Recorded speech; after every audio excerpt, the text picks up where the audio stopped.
What about Plato? Right, Greek. Right, now, would you say he's a bright bloke? Yes, I would. I'd say he's a very, very bright bloke. Right, let me tell you this. Right, if he's that bright, you know how he got killed? No. Got hit on the head by an egg. Fucking hell! Well, he's not so clever then, is he? That's what I'm saying. Boo! What's the story with the egg? He was on holiday or something, right? And He was on holiday. In Greece, probably. he was having a walk about, and a bird was flying over the sort of. This over the bird beach. was what? A great auk?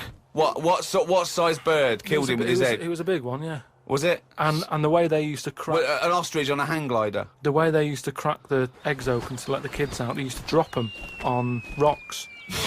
What bird is this? Dropping its egg to let the kids out? You are a maniac! You are a maniac! And Plato had a little bald head. Right. So from the top, the bird's there looking down, and it goes, oh, there's a little rock, I'll drop the egg. Hit him on the head, killed him. Now, this is what I was saying before about... I'm letting too much go now, because I'm so desensitised to his nonsense. I let him go. The bird saw Plato and said, there's a rock down there. Yeah.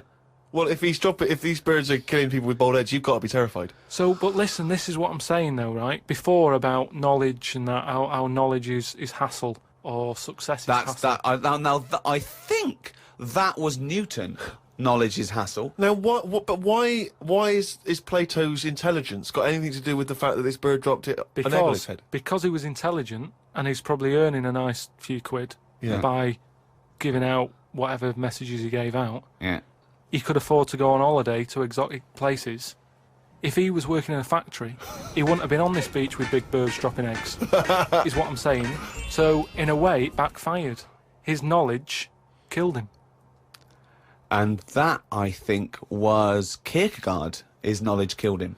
He shouldn't have been on the beach. He was only there having a break or whatever from doing what he does. It wouldn't have happened if he wasn't on holiday.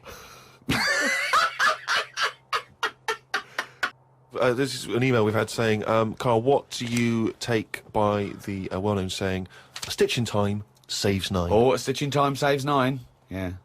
See, it's another one that I don't think I've picked up on a lot of these sayings that are being sort of thrown about willy-nilly. Willy-nilly. Willy-nilly. Okay. Willy-nilly. No, but again, it's one of them like last week. I've heard of it, but what does willy-nilly mean? It just sort of means, carefree. That's right, yeah. Okay, So but what good. does a stitch in time So save you 9 understood willy-nilly, so you used a but it phrase. sounds nice, you used doesn't it, it? you said it willy-nilly, but you sort of got the gist of it. So what does a stitch in time saves 9 mean? I don't know. What do you must mean you know. don't know? Think about it. A stitch in time saves 9. Is it to do with sewing? Well, yeah, sort of. So It's not that clear. So if you got a jacket, Yeah. and the seam starts coming undone, oh, there's a little bit of seam. I'll leave it. Oh, it's getting worse and Right, worse. Soon right. your sleeve falls off. So you just need 1 stitch there. That'll do it. If you do it now, later you'll need 9 stitches, and that, of course, is an analogy to other things. But it depends if you're busy at that point, because if you've got something else that needs doing, that means that isn't being done because you're messing about sorting out a hole in your coat, is what I mean. Yeah. You can't always do stuff straight away. So maybe, I don't know if there's a sort of a middle ground where you don't have to do it straight away, but stitching A stitch sometimes time, today. say in 15 or whatever, meaning you don't have to do it straight away, but just do it before it gets really bad. Brilliant.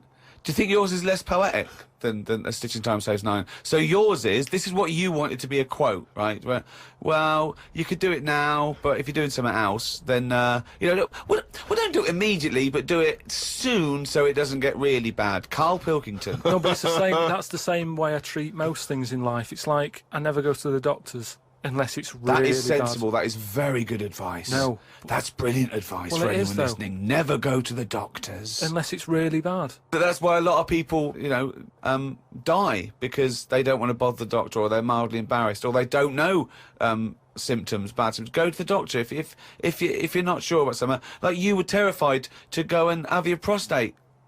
Still not doing it. Why not? I wish you wouldn't talk about it, because now Suzanne will listen to this and she'll go, oh yeah, you haven't been, and start dragging it up again. But why are you worried about a qualified doctor? I don't know what they're doing up there. What they What just year are we in? They What are you talking about? They pop their finger up. That's what I mean, though. Why? Why are they still using the index finger? What, would you prefer the forefinger or the thumb, would No. you? No, what I mean is, we've got... Or a thumb on a stick, some kind of thumb on a stick. Yeah, would you prefer it to A be... mechanical thumb, a robot thumb. Why isn't it just a little camera? Well, they put the camera up if they initially discover something.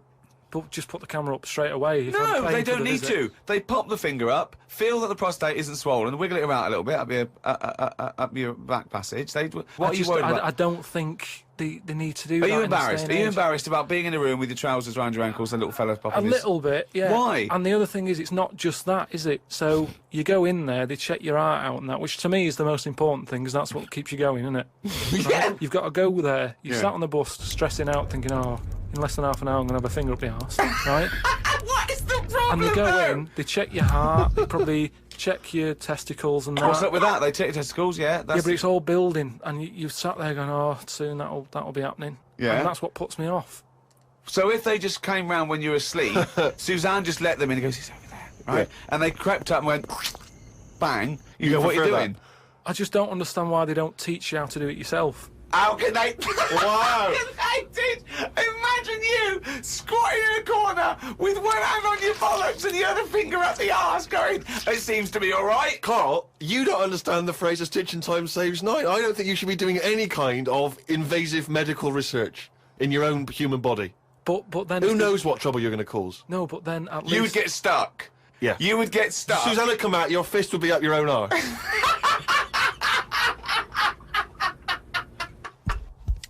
Harry from Canterbury wants to know whether any of us have ever had any cruel nicknames.